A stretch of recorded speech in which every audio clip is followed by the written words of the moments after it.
Heidi ho, good painters! Dr. Faust back once again with another Hero Forge painting tutorial. I decided to take a little break from the fantasy and paint a little sci-fi, at least partially sci-fi, because we have a cyborg or robot, whatever you want to call him, Private Eye here. Looks kind of familiar, doesn't he? But yeah, that's what we are going to paint today. The figure we have here is fairly simple. The main areas we have to deal with are the suit, trench coat, and briefcase. When you're picking colors, you want to pick something that's appropriate, and while he's wearing a suit, we could paint that any color. I first initially painted it blue, but I realized it made him look a bit too formal, like a businessman, so I had to go back and paint it green, which seemed to be a little bit lower class suit and seemed to be a bit more appropriate for a private eye.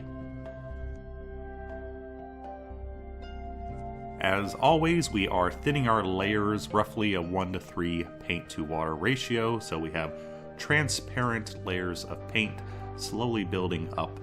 So we have a smooth transition throughout our highlights. On the suit here, we're only doing about 4 layers because there's not a great emphasis on the figure in regards to the suit. The trench coat and the briefcase are much more prominent, so about 4 layers is enough for here.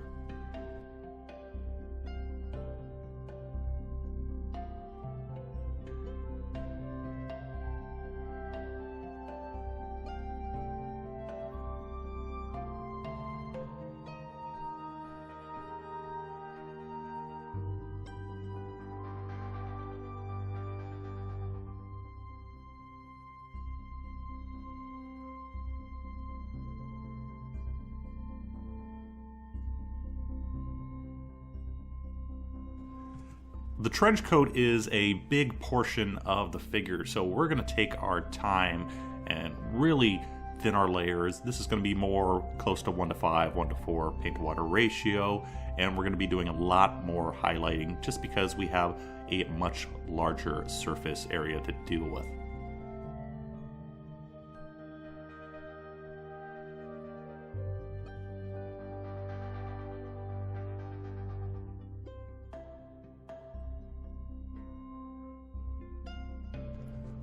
Normally, I recommend starting off with the darkest shade layer and then working your way up through the base coat and up to the highest highlights. However, on the trench coat here, we don't have a lot of deep recesses we need to shade. So instead, I put down the base coat of beige brown, and then I'm giving, where I want some extra shade, a heavy wash of camo black brown. And then once that's dry, I'm going to go over that once again with the beige brown, layering that on. So some of that shade layer from the camo black brown is still going to show through where I want it, but I don't have to do a whole bunch of layers with the beige brown in the beginning to cover up the camo black brown.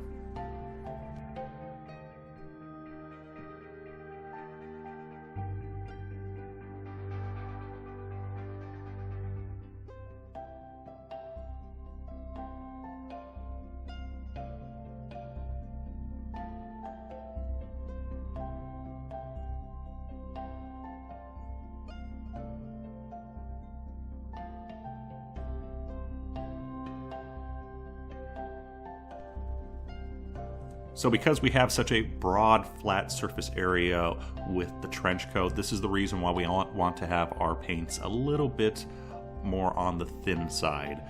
Because especially in that back area where that right leg comes out, we want a nice smooth transitions, because unlike on the suit, where the folds are much tighter and the surface area is much smaller, brushstrokes are really going to show up here. So have your paint thin, take your time, add additional layers if needed, so you have a nice smooth transition.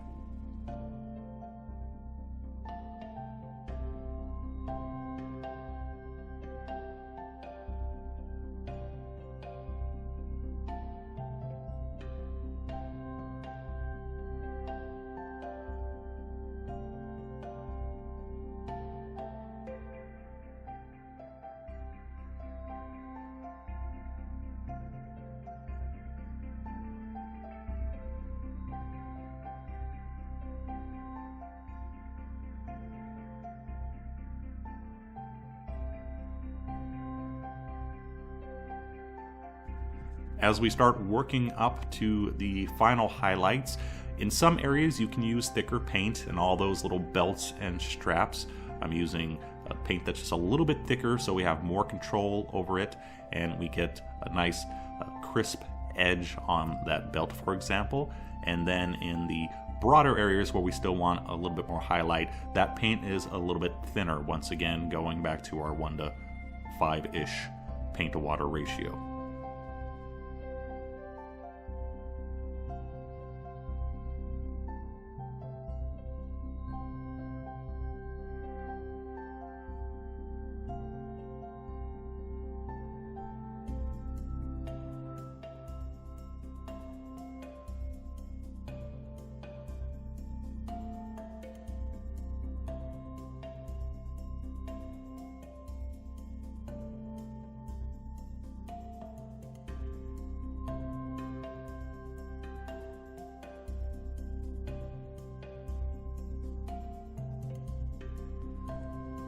After finishing up all the highlights, I decided I still wanted a little bit more contrast, so the belts and the pockets really pop on this figure. So mix of black and sepia ink carefully applied to the recesses really helps those areas to pop out and be noticed.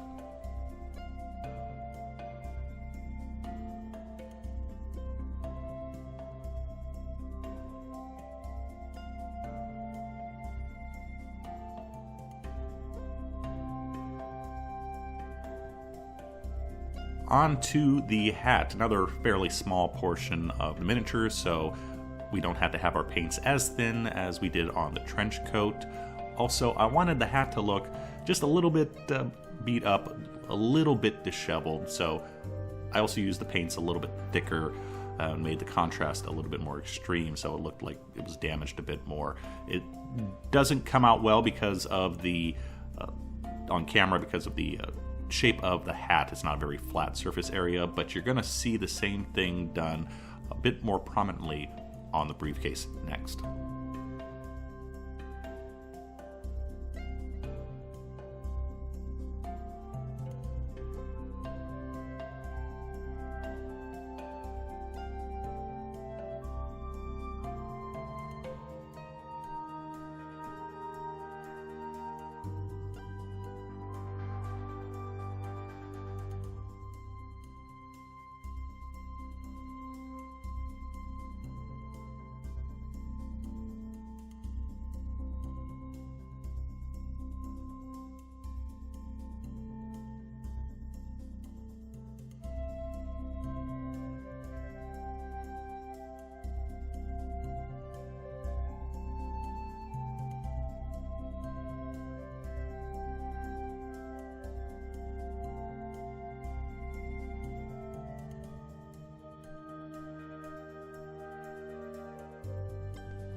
So on to the briefcase, and I decided I wanted a really beat up briefcase because I kind of liked the story or the idea of you have this futuristic cyborg private eye in modern clothing carrying a really old looking briefcase. So I just like that, the old and the new put together. We're starting off by painting it a little bit of a red tone. I kind of wanted a deep red leather look to the briefcase, reddish brown look. And that also helped to detail what color his tie would be, for example. So it balances nice. We have a nice red tie, and then we have a slightly red briefcase. So it balances the figure. Remember, ages ago I talked about making sure you balance your colors. It makes the figures look much more visually appealing if you have, say, a little bit of red on top and a little bit of red on the bottom. It looks very balanced. To make this briefcase fairly distressed, there's a couple different methods I'm using here. First of all, I have the paint a little bit thicker so the brush strokes show up. I'm using a stippling method and being kind of rough placing down the highlights to show various, dings and dents in the briefcase. Also, we're going to be going a little bit extreme on the highlights, so to make those edges really, really torn up. So we originally started with a very dark reddish brown, and then we're eventually going to work our way all the way up to a very light dull yellow color.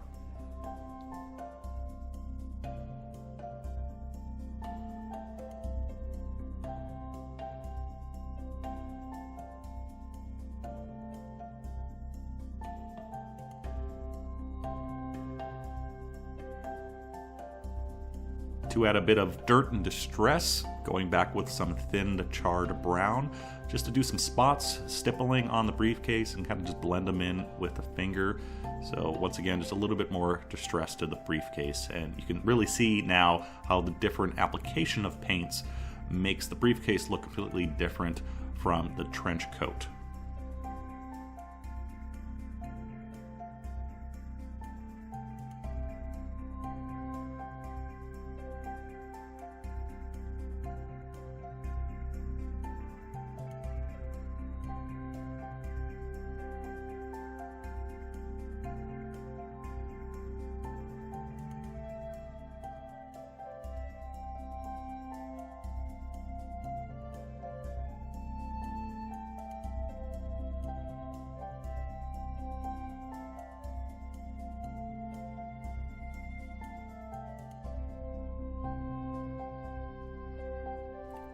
On to our robot himself, and actually I had to paint this twice. I first painted it using regular gray paints. I wanted to show you how to do painting metal with regular paint. However, it didn't work in this case because the robot areas on this figure are so small. It just didn't work with the figure. Because they're so small, I needed something that was a bit more prominent, a bit more eye-catching, so I had to switch over, instead go for a more traditional metal look. So then you can see his face really stand out between the hat and the trench coat. And then once again, we're going back to a fairly much more simple idea of painting here as opposed to what we did on the trench coat or the briefcase. We just put down the base coat, we put down a black ink because we have a lot of fine little details on our robots. There's some little engraving on the head, and then we just follow that up with a highlight. And before that, a clean up with steel if necessary, but then a highlight of chrome. So once again, 3-ish layers as opposed to the big trench coat, which took many, many more, twice as many at least.